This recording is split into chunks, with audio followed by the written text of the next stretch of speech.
What's up, fibromyalgia friends? We are live for another day of the Fibromyalgia Community Conference.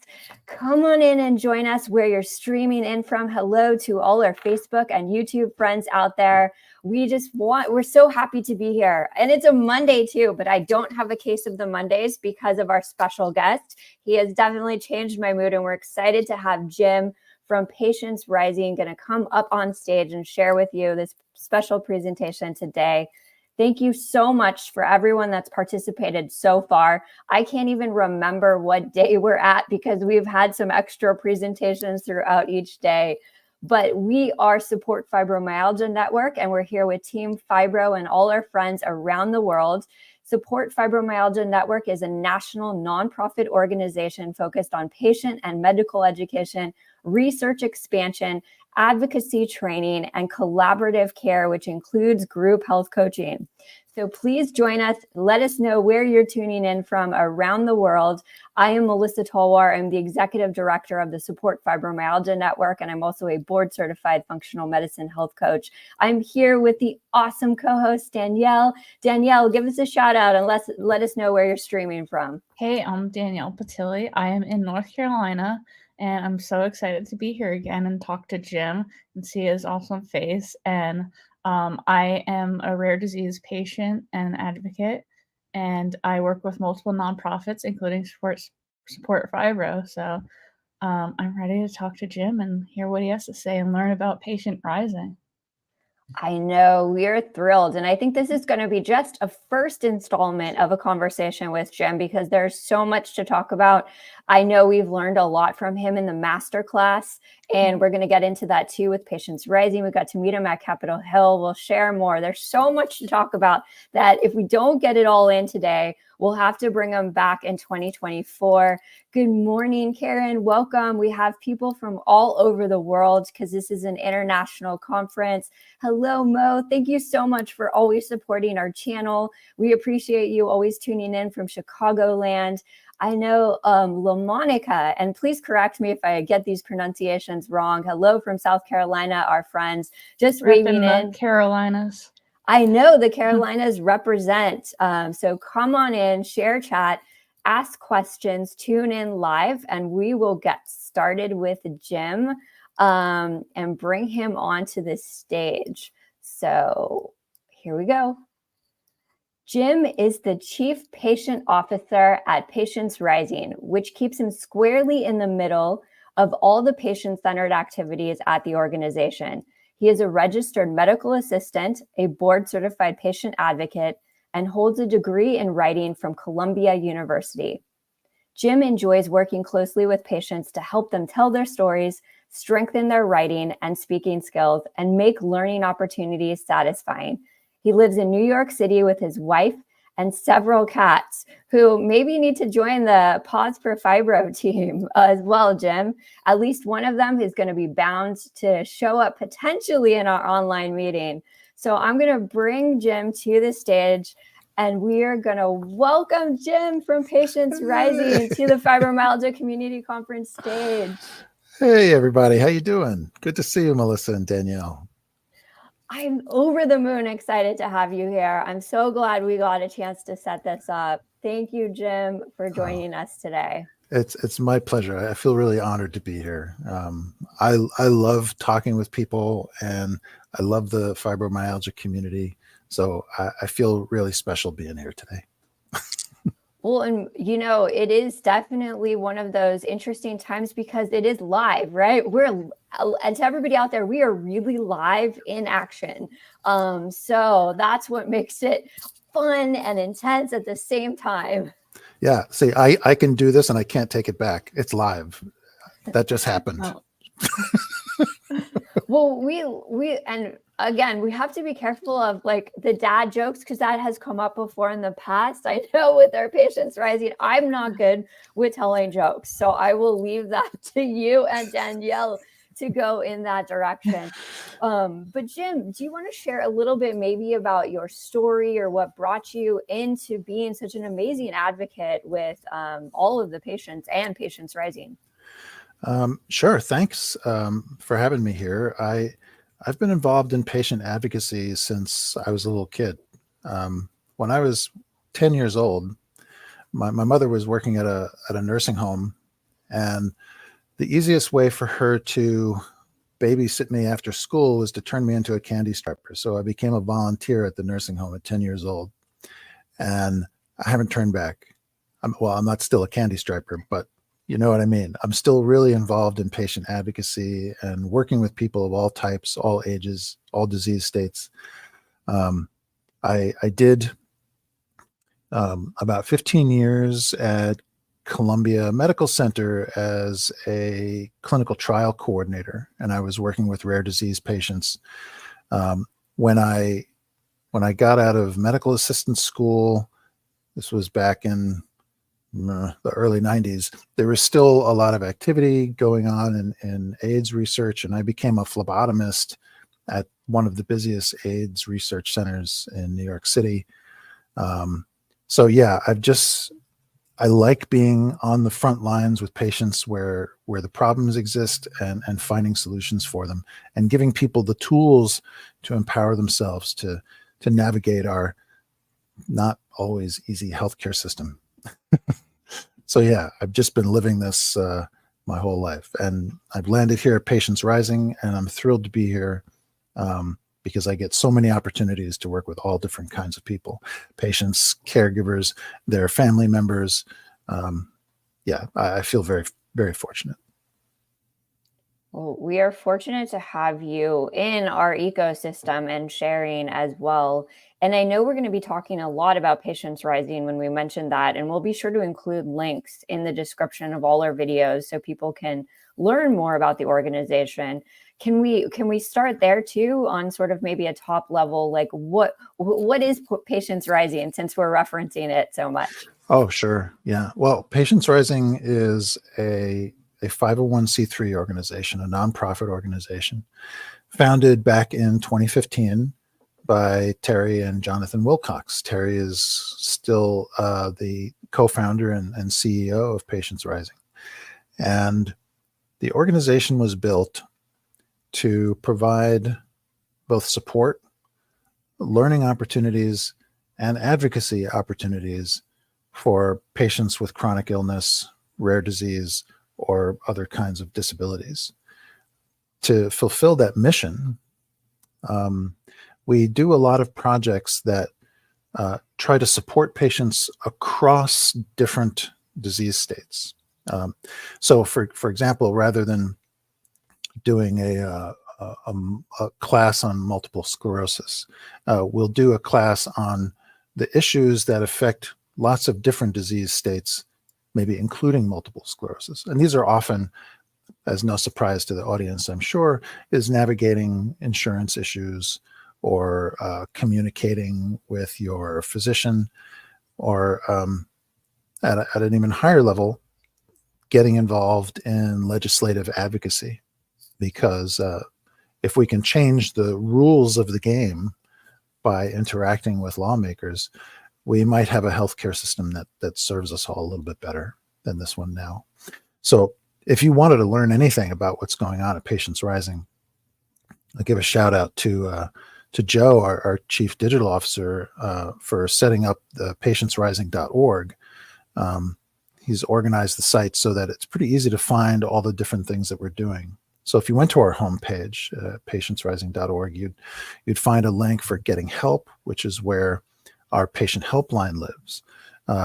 You'll find a tab for learning and resources, and that's where our patient learning center lives. And you'll find links too to get across over to our 501c4 organization, Patients Rising Now, which is where our legislative advocacy takes place. But I think I want to talk first, if you don't mind, about the Legislative Advocacy Masterclass, because it's something all three of us in this room right here have in common. Yeah. It's a pretty exciting program that Terry built about 4 years ago now. And it's a course comprised of 12 different lessons. It used to take place over like a a 15-week period, but we've consolidated it so that we can get more people in to take it. Essentially, what the Legislative Advocacy Masterclass does is teaches people how Congress and the government works as far as making and changing laws, as well as different mechanisms where patients can get involved in advocacy work. For example, you can get involved in FDA meetings, ICER meetings, drug utilization board review meetings. We want to give people the tools that they need to have their voices heard in the places where the decisions are being made.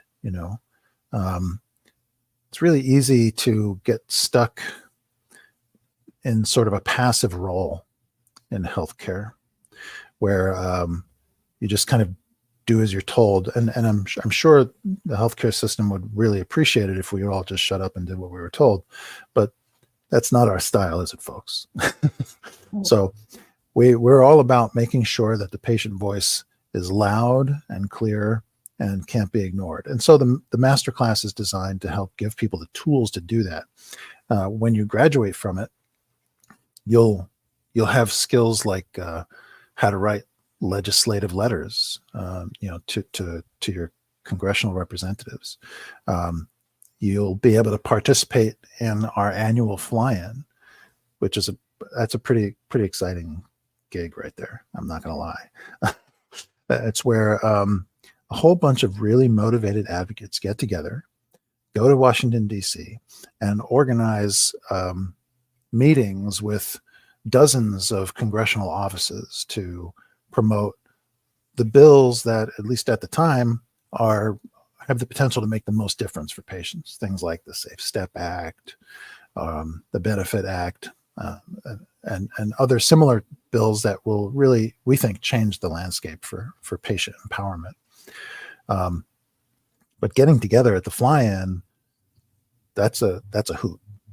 It's a hootenanny, if I can use that word. It was so much fun. And actually, surprise, surprise, I have a picture of all of us. Oh, no way. Yes, let me just show it over our faces. Really, look at this picture, everyone. All of us advocates. Look at this. This is like looking at a photo of the Justice League. These are like superheroes. Yes. Oh my goodness. It's a powerful picture. Wow. Take a look at that. Powerful chronic, advocates, patient advocates, caregivers. Everybody was with us that day. It was amazing to be at Capitol Hill working with everybody.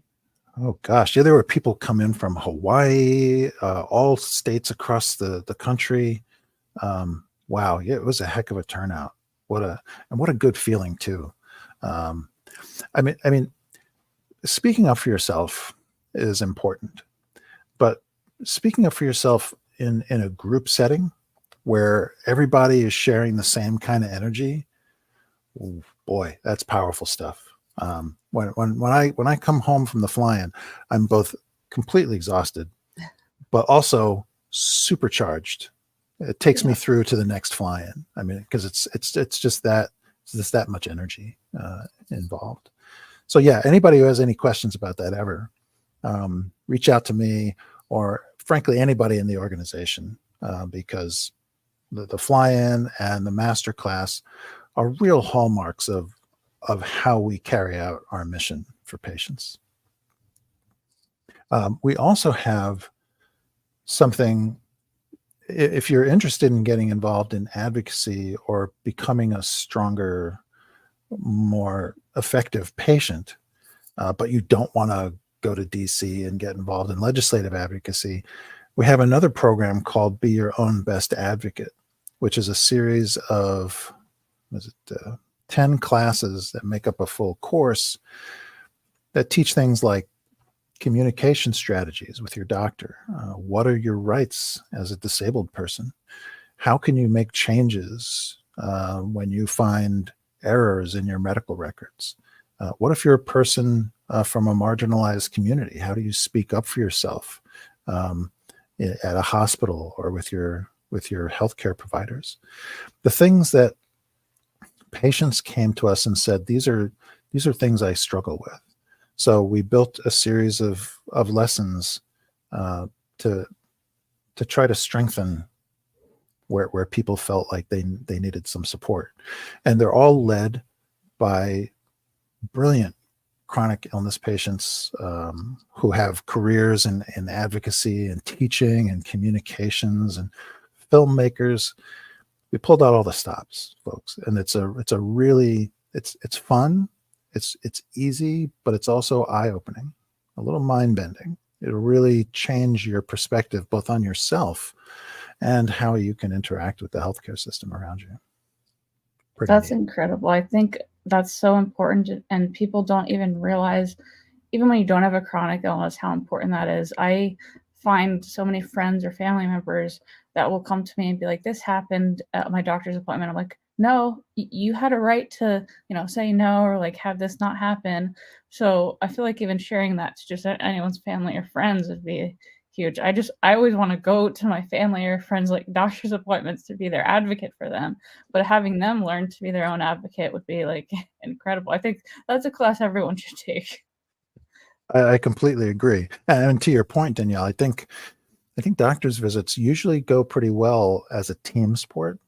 When the patient goes in to a doctor's appointment alone, I'm sure there's a lot of people in the audience right now who have experienced this. You go in with some questions, some things you want to accomplish. But guess what? The doctor has some things that they want to talk about and accomplish. And your things and their things are not always the same thing. So you get your 7.5 minutes or whatever you get with your doctor. And when you walk out of the office, you often find that you didn't get any of your questions answered, and you feel more confused than when you started.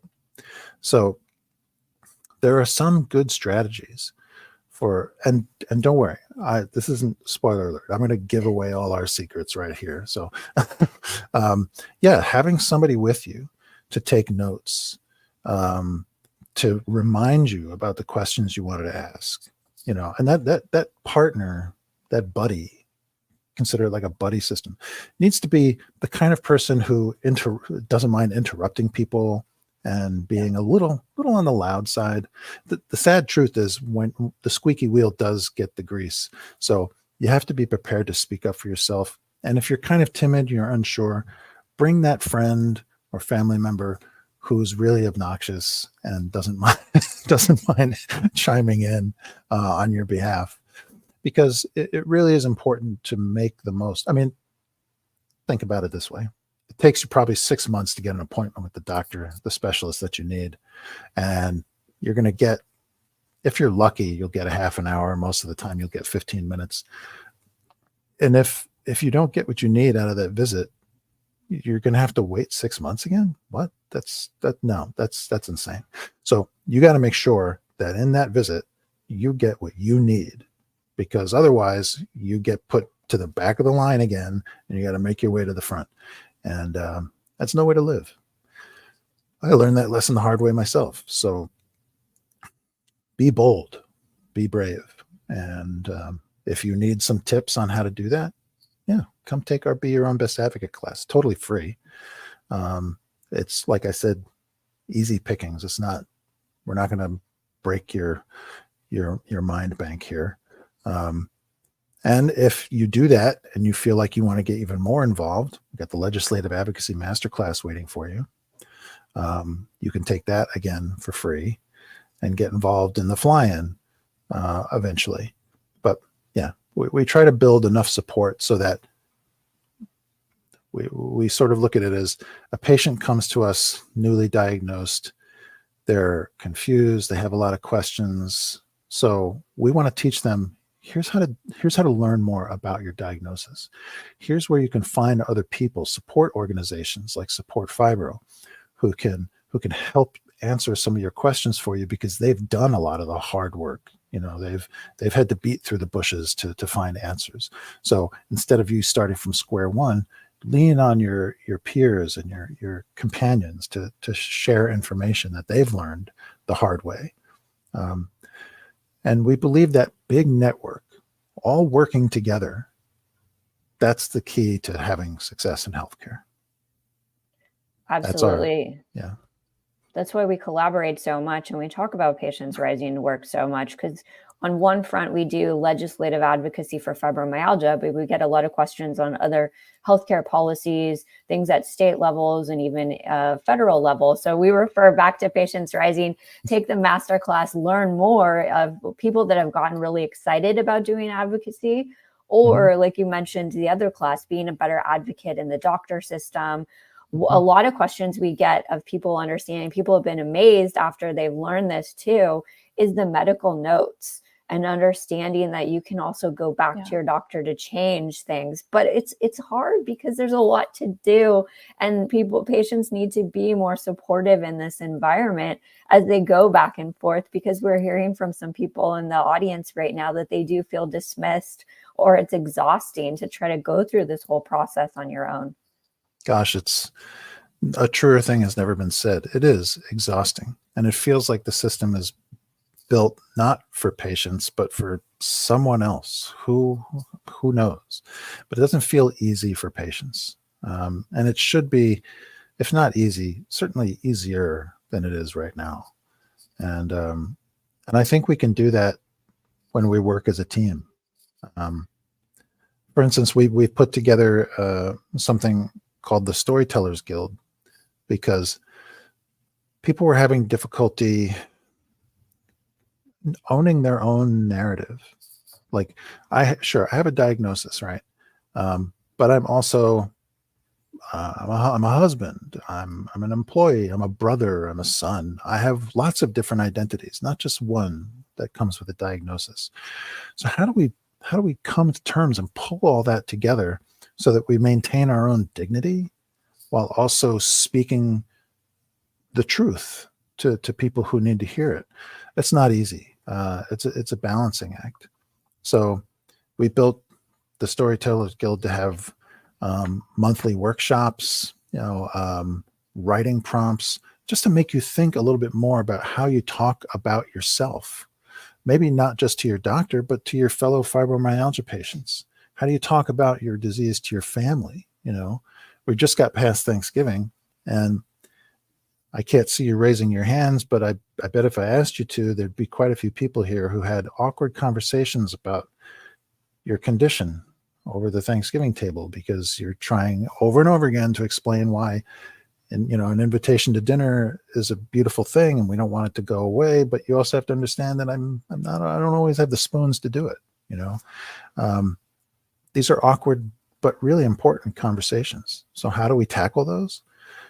We just learn better communication strategies. And so we try to help with that too, because we know it's not just about laws and state policies and hospital charters and things like that. It's also how you see yourself, how you interact with your loved ones, how you stand up for yourself in the workplace. All of these things matter, all of it. And my promise to you is that I'm always listening. So if you have questions about these things, problems that you're encountering, bring them to me and I will try to find ways to make it better. Simple as that. That reminds me also of our patient helpline. I can't talk about Patients Rising without talking about our patient helpline. So, whoops. Well, and I was going to ask Jim, just to let our friends know out there, these classes that we're referring to are all virtual. That's right. Yeah. You don't have to be in a specific place. You can take these classes at 2:00 in the morning under your blankets if you want to. That's where I take them. And also, I appreciate that you understand that we have chronic illnesses, and like sometimes if we can't submit it on time, like you're like, it's okay. Like we know that you can't, you have like a bad week or something, I really appreciate that, because that happened to me when I was taking a class. So.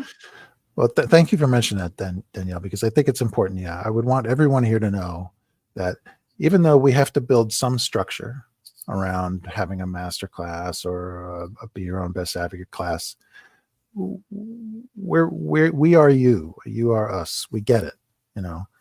If you need an extra month to do your assignments, you're going to get it. I mean, I haven't kicked anybody out of anything ever. and we're not going to start anytime soon. So we're going to make it work together, right? Because we're all in this together. I'm going to try not to say together too much more, but just let it linger in there.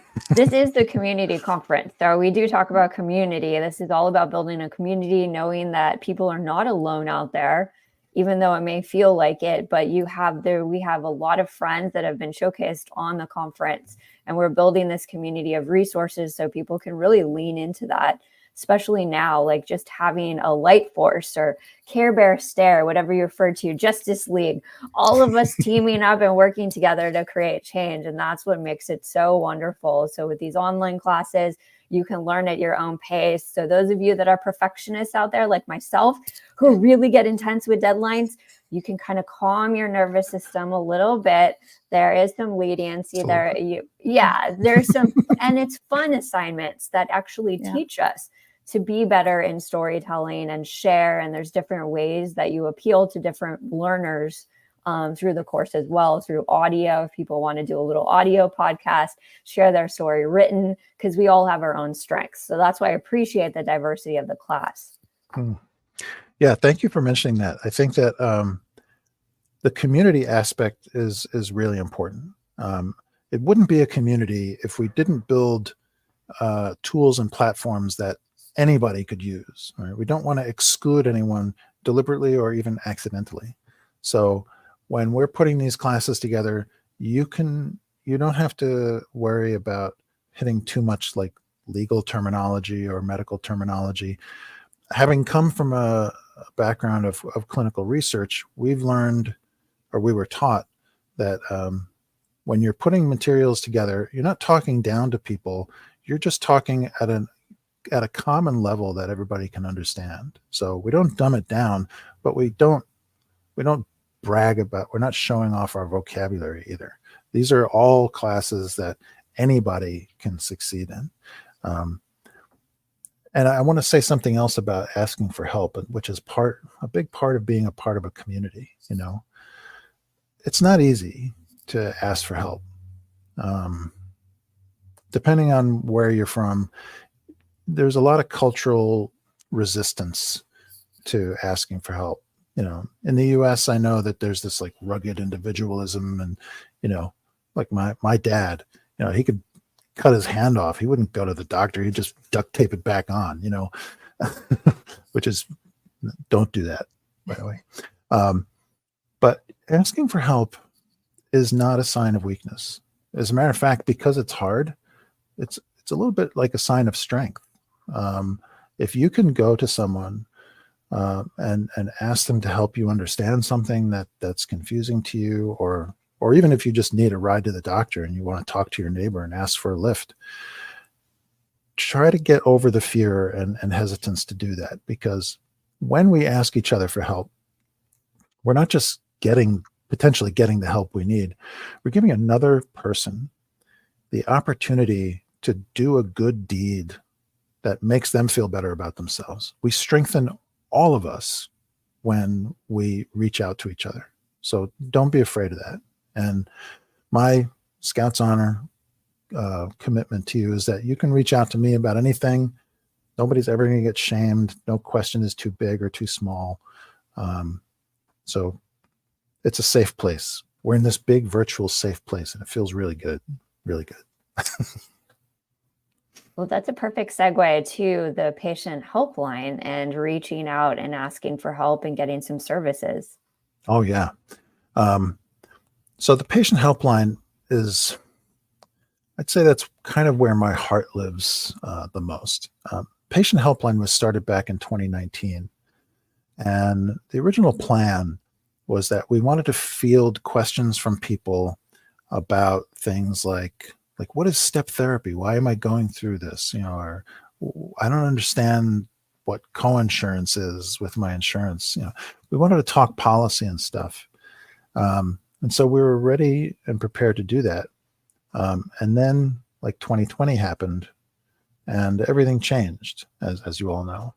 So the helpline is a toll-free number and an email address and an online portal that allows people from all across the country to contact us about anything at all.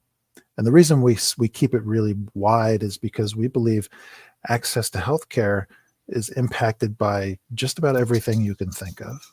All right. So if you can't afford food, you can't afford your meds either. If your car is in the shop for a month, maybe you're not going to be able to get to your treatment appointment or something. It's all interconnected. Shout out to Dirk Gently and the interconnectedness of all things. We can look up that reference later. Douglas Adams. So I'll get back on track. The patient helpline suddenly became a resource for people who were having housing and food instability, who they couldn't pay their utilities anymore.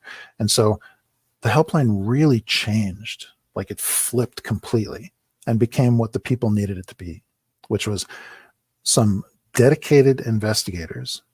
I'm giving a shout out to Samantha Sauer and Levi Peterson, who are our helpline investigators, navigators. These are the best detectives in the world. If there's a program out there that can help fix a certain problem, they'll find it. And we'll be able to share the information about how to use these resources with the clients who contact us. And we say clients because it could be patients, it could be caregivers, it could be family members, it could be social workers. We've taken calls from United Healthcare because they can't figure out how to get somebody access to something. We figure it out. We give it for free because we believe that filling these little gaps that exist all over our healthcare landscape is vital. If you can't get to where you need to go, if you can't afford this, if you need a ramp because you've just become physically disabled and you don't know how to get one installed in your home, you call us, we find out, and we give you the information. We don't do it for you, but we do the investigating for you, and we share the resources and show you how to use them. So that's what the helpline does, and that's why I think the helpline is so special, because people have come to us with anything you can imagine. And sometimes people are in a really low state. They've had a really hard time. They're stuck. We get calls from people who are unhoused, living in their car with a chronic illness, trying to figure out how they're going to move forward, or from parents whose kids have serious mental health challenges and they don't know how to help them. What do I do? My kid is, bipolar and I don't know what to do. So we give advice, not medical advice, but patient advice. But more importantly, we connect people with the experts who know how to answer these questions. So if somebody calls us and has, say, a serious mental health issue, we're going to tell them about calling 988. We're going to connect them with nonprofits that support patients with mental health issues. We may even connect them with more social services type programs, like the Department of Social Services in their state, or maybe Catholic Charities or Feed the Nation. We have a really strong network of all these other partners who specialize in different disease states or policy issues or social issues. So we can get you to the next step in your journey. Just give us a call at 800-685-2654. I'm sure that'll pop up on a screen somewhere. Or you can email us, and this one's easy. You can email us at help@patientsrising.org. That's help at patientsrising.org. And your email or phone call is going to go right to our navigators, and they'll talk with you. This is a very personalized program. We'll have a conversation on the email or by phone. And oftentimes when people come to us with one issue, we end up identifying a few other things that we can help them with to move them forward in their journey towards successful, dignified healthcare. So yeah, that service is there waiting for you. So reach out anytime. We're always there.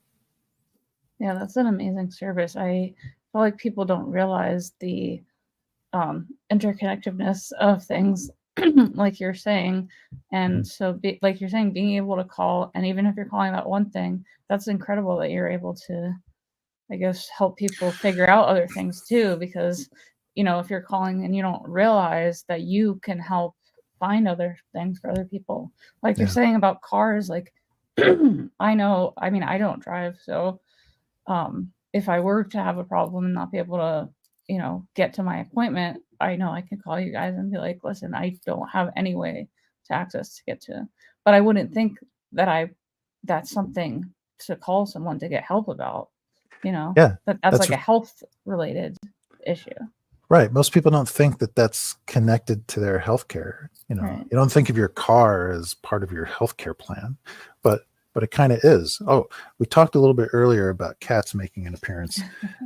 Every time Jinx hears me talk, she shows up by the computer. Jinx. So, hi, Jinxie. We need to add Jinx to the Pause for Fibro team. We have a lot of our Pause for Fibro team hard at work. Oh, although, yeah, but Jinx we'd have to negotiate a better writer for treats for better appearances. Because I know King Cody over there with Crystal has asked for quite a bit on his writer. Oh, okay. Well, she doesn't like green M&Ms. I know that. So we got to remove the green M&Ms. But another part of the helpline that's really important is that when people contact us, we're oftentimes learning about issues for the first time. So Sam, Levi, myself, we've learned so much just from talking with people. And as a result, we take those things that we've learned and we turn them into learning opportunities for others. So we have what we call information modules, where, for instance, we have an information module on how to find transportation for healthcare if you need it. We have an information module on how to handle things like prior authorizations and letters of medical necessity. We have an information module on biologics and biosimilars, because things that come to us that have lots of questions, we decide there are a lot of people out there with these questions who aren't calling us. So let's build the answers for them right up front so that they can access those. And again, those are all things you can find directly on our website. You go to the main page, patientsrising.org, and it's pretty easy to find your way around there. So you'll find the resources that you're looking for. And if you can't find them, you can ask for them and we'll get them for you. I think it's important to learn about these resources, even from a standpoint of being a executive director at a nonprofit organization, because we get these questions in, but on our side, we're affiliated more on the education piece, as opposed to knowing all the support services out there. We're not as well connected. And I know we have some friends also running organizations too that are watching this and being really resourceful. I tend Crystal's in the audience, and I will always send her email and be like, do you know? But we get a lot of questions in this space. So it's so nice to know that there is an organization out there, growing, and we need to help you expand this, because I'm sure that there's a lot of phone calls, and after this, even more phone calls going to be coming in. But for other organizations who are other people out there that are running these nonprofit organizations in specific health diseases space, how can we support this and the work that you're doing for the patient helpline? That's a good question. And we always need help to be able to help others more efficiently. So one of the number one ways another nonprofit out there can tap into the helpline, the learning center, and help strengthen it while also taking advantage of it is to become strategic partners with us. So for example, we're strategic partners with the American Migraine Foundation. So if a migraine patient contacts us, we're going to help them the way we would help anybody who contacts us. But we're also going to let them know about American Migraine Foundation, because there are people there who are living through a lot of the same experiences that the migraine client is living through. So by having them as strategic partners with us, we know that we can tap into their expertise to help a patient get further in their journey. And in return, when somebody contacts them and there's a question that they don't know how to answer, they can send them to us. So between the two organizations, we're able to sort of field different types of issues. Now, if you multiply that by all of the partners that we have, that means when somebody has a hospital bill that they're not sure how to handle, we may send them to our partners at $4 or Good Bill. If somebody is trying to get onto Social Security disability for the first time, we might send them over to Evans Disability, a law firm that we partner with that can help people navigate that process for the first time. If somebody calls us with fibromyalgia, guess what? We're sending them to Support Fibro, right? Because you guys have lots of answers. You've been through the gauntlet, right? So you've learned a lot by doing that. If somebody's newly diagnosed, they have more questions than answers. So why not attach them, or connect them rather, with somebody who knows some of those answers? So if you want to support the helpline, short of giving us $1 million, and if there are any millionaires in the audience, we will put your money to good use. But short of that, making these partnerships between organizations and other nonprofits really helps us get resources to people faster, and with total authenticity. You all out there have the street cred we're looking for, right? If somebody has fibromyalgia, Support Fibro, it just makes all the sense in the world that they should know about you and interact with you, become part of your community. And by doing that, they're still going to have access to the helpline. They're going to have access to the Learning Center, but they're going to have access to all the things that you all do, which are amazing resources. And heart, that matters so much, because it's so easy to get disillusioned. But there's heart in this network, in this collaboration, in this circle of friends and family that are all out for the same thing: a better quality of life for people with chronic illness, any chronic illness. So this is a little touchy feel. This is like the lovey-dovey part. We got to love each other. We got to show compassion to each other, patience and understanding. And if we can do that, we can expect it in return from others. And the next thing you know, the world's a little bit better place than it was before we got here. I appreciate all that you do, and I mean, you just have such a warm, welcoming personality, and like learning about your history and why you became an advocate. I mean, it makes sense, and like everything that you do at Patient Rising is perfect for what you do. And I just wanted to ask, as a writer yourself, if you could tell everyone about the Patient Rising stories, because I feel like that's such a powerful thing for patients to be able to do, to tell their own stories. So if you could tell everyone a little bit about that real quick. Sure. So the Patients Rising Stories platform was specifically built to be an advocacy tool. By advocacy tool, I mean, when people get to tell their stories there, they're linking themselves to a particular congressional district. They're also highlighting some of the different policy issues that they've had challenges with or encounters with. That gives us the tool. Oh, and another cool feature is that once you tell your story, you get a little pin on the map of the US, so you can see other people who are in your area. You won't be able to find them. They're only identified by first name.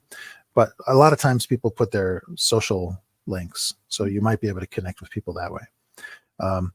But it shows the map, the movement of certain issues. You can go and search by your specific diagnosis, or you could search by step therapy, or you could search by gaslighting. You can search by all number of terms and find the other people in the country who are maybe sharing experiences that are kind of like yours. But it doesn't just stop there. So we can use the Patients Rising Stories platform to create reports.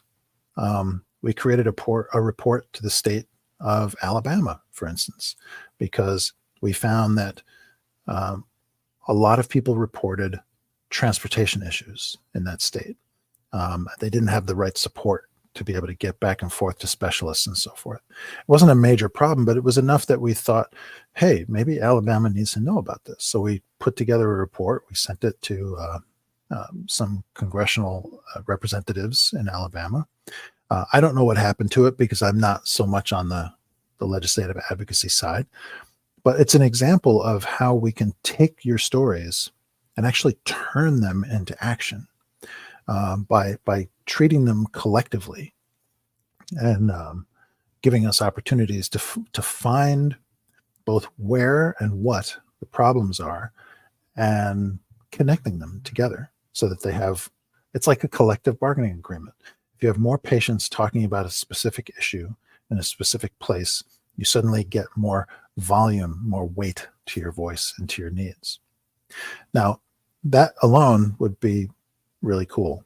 But we also take those stories and we translate them onto our social media platforms. And why do we do that? Because we feel that when patients share their stories, it's not only good for the individual. It's not just cathartic to share what you've been through a little bit. And we're not just interested in what you've been through. We're also interested in like how many pets you have. Do you like to paint? Who your favorite band is? We want you. We don't want your diagnosis. We want you. Okay. And so we share that on social media because it's good for you, but it's good for other people to see, hey, I have the same diagnosis as this person. But I feel kind of like trapped in my home. But hey, this person is like painting and going on trips and things like that. It's inspiration. Now, inspiration is a touchy word in the disability community, but I mean this in the best possible way. This is an inspiration porn. It's getting inspiration from others to maybe add things to your life that will improve its quality. So inspiration between disabled communities. We're all going through so much of the same stuff. Let's talk about those sameness issues, the things we have in common. And sharing stories can really do that. So between our Patients Rising Stories platform, that's patientsrisingstories.org, by the way, you can go there, you can tell your story, tell us where you're from. You can add photos. Ooh, you guys are fast. You can tell us about where you're from, what you've been through, but also what makes life worth living for you. The things that invoke your passions. Because if I have one guiding philosophy, and this goes beyond Patients Rising, it goes beyond everything. If I have one guiding philosophy, it's that we are all people first.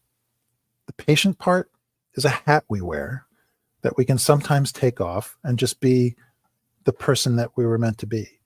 It might be painful, it might be uncomfortable, we might have disabilities while we're doing it, but it's important to remember we're far more than just a diagnosis or some entry in an electronic medical record.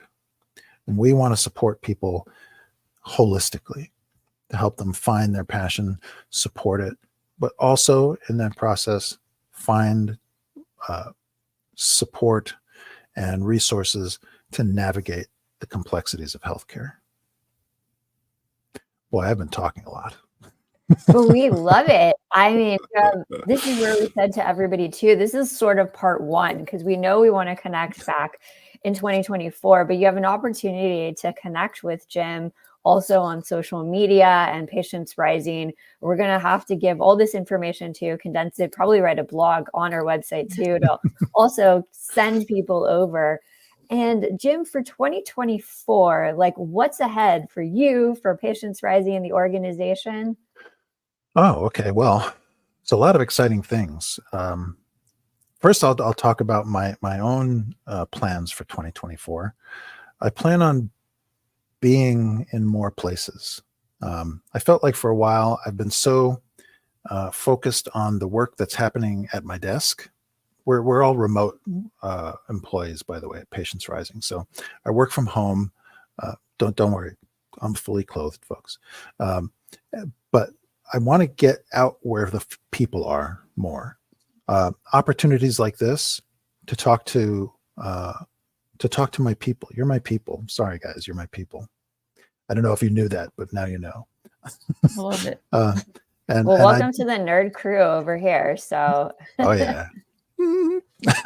But yeah, I want to get to know people better. I want to have a better connection with families of rare disease kids or people living with chronic illnesses or chronic pain issues, where you're not being heard. I want to help you be heard, and I want to hear you. So my intention is to do a little bit more traveling, get more involved in conferences, meetings, support groups, and things like that. That's kind of on behalf of Patients Rising, but Patients Rising gets Jim. You get Jim. Everybody gets Jim. Okay, I am who I am, wherever I'm doing service. So, but for Patients Rising, there's a very exciting program that's underway. We talked about earlier the issues of transportation. Well, sometimes giving people information about how to find non-emergency medical transportation in their local area, and how maybe they can get it covered by insurance and things like that, that's fine. But sometimes it just feels really weak. Like, oh man, we got to do better than this. So we're probably going to regret this, but we've decided to take the plunge, and we're creating our own dispatch service. At first, the dispatch service is going to service cancer patients and people with low vision or blindness across the country. It's a big program. And so we're trying to find other sponsors, both foundations and industry, to help us pay for it. The idea is that a patient comes to us and says, I've just been diagnosed with X cancer, and I need to go for chemotherapy treatments 12 times over the next 3 months. This is where I'm going. These are the dates I need to be there, the times I need to be there. We take that information, we do everything else. We book all their transportation for them. We pay for everything. All we do is give the patient back exactly what they need and nothing more, to just get in the car, get to where they need to go, get back in the car, and come home. Because transportation has been that big of a problem, certainly in the cancer community, where people really can't afford to miss a treatment because it might throw them off a very specific timing. So once we can prove the value of this program with cancer and low vision patients, we hope to expand it to everybody. That's a big ask, but you know what? You don't hit home runs unless you swing really hard. So that's what we're going to try to do. It may fall short of our vision, but if it helps a handful of people, have we not done some good? We can't let the big picture intimidate us from doing the good thing that's right in front of us. That's another lesson I would ask everybody to take away with them from this talk and from community sessions like this, and all together. Don't be intimidated by the grand scale of the problem in healthcare. Fix one thing at a time. It's all about baby steps. Every single thing that you can fix makes the world a little bit better, makes your quality of life a little bit better. So if you think you can't bite off the whole thing, don't bite off the whole thing. Just nibble at it until you can gradually, you look back and you say, wow, look at all that we've accomplished.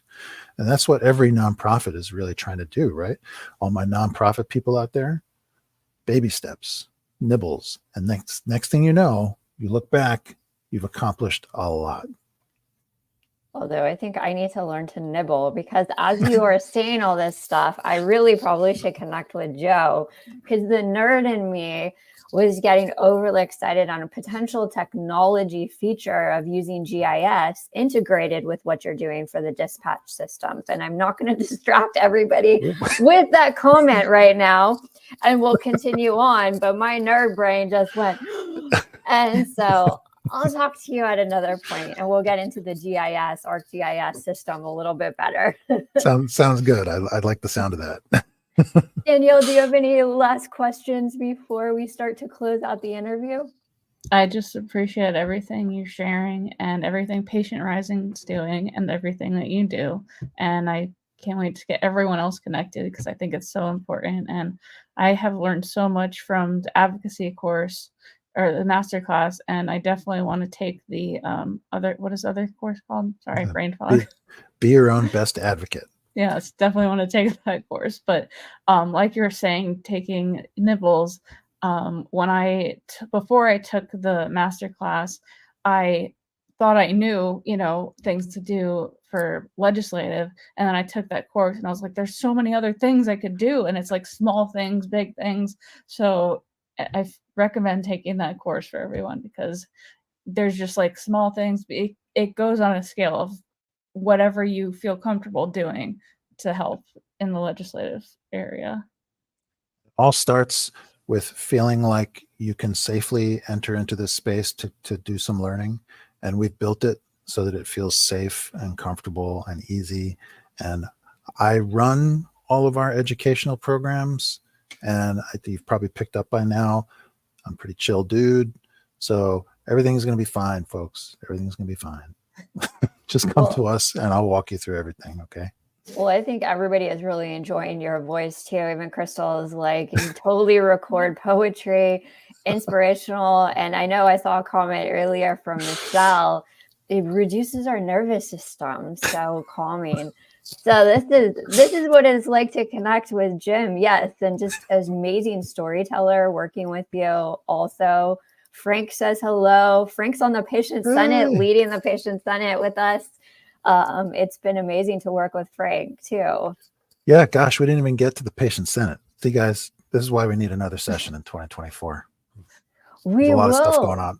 Or we'll have Patients Rising stream instead. I'll work with Joe on that too, because there's a podcast, the Patients Rising podcast. Oh, yeah. There's we're doing a lot. What is wrong with us? You are doing a lot. There's a lot going on. Shout out to Terry as well. She's really working hard and doing a lot.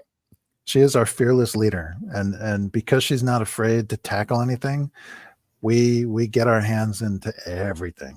So yeah, and we're happy that we do. Well, and I think organizing some of the other organizations too, as I said, we may be in specific populations, but on the grand scale of healthcare policy, patient support services, all of that, there's something here too in the future of maybe doing a meeting of the mind, so we can collaborate and figure out what type of services and things that we're missing. Maybe like I know we're doing the Patient Senate as a replica. Maybe there's something there. I don't want to say like united something, but for just a general meeting, it'd be fantastic. I would love that, because once again, we're all kind of tackling similar issues, right? And so if every nonprofit out there is trying to reinvent the wheel every time a problem comes up, they're just going to be caught up in all of that noise. Instead, let's tap into one another and the things that we've all accomplished, share our tools with each other, and the power of that, forget about it. Oh gosh. Yeah. Okay. We're going to definitely be doing something. Here I am committing myself to yet more work, but you know what? This is the mission. This is the life. You have more help, stop, Jim.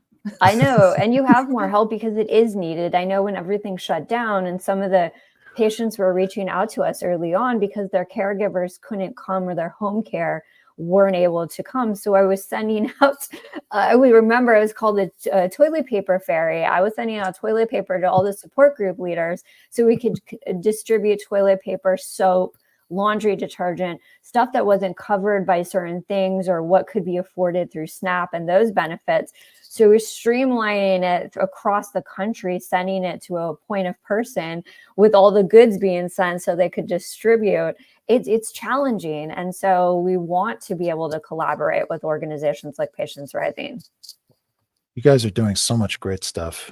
That's why I feel so honored being here.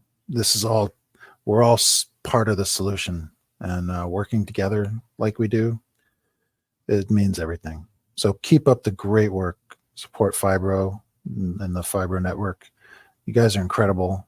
And anytime we can be of service to you, just call. All you nonprofits out there, contact me. Let me speak in your support groups and stuff. I'm happy to do it. Yeah, let's build that community and collaborate together. Yeah. We appreciate your time here, Jim, so much. And again, we'll be back in 2024. We have to do this again. We'll continue communicating. Where can everybody of our friends connect with you online? Well, you can find me on LinkedIn as Jim Sliney Jr. You can find me on Instagram either at the Patients Rising Instagram or at Uncle Jim's Place, my own little corner of the internet where I'm talking philosophy and wellness. And playing music. Oh yes, some very good learning from music entries there. I'm on TikTok as Uncle Jim's Place too. Yeah, I'm not that hard to miss, or I'm hard to miss. So yeah, if you look, you'll find me. Well, thank you again, Jim, for joining us at the Fibromyalgia Community Conference. This is 10 days straight of content that we're putting together for our fibromyalgia friends and other community friends all around the world. We thank you for tuning in here. Please do connect with Jim and the Patients Rising organization. As you see, they have a lot of services that you can connect with and find them online. So thank you, everybody. We will see you tomorrow. Bye. Thank you so much. Bye, everyone. Danielle, Melissa, thank you. Bye, everyone. Bye. Thank you.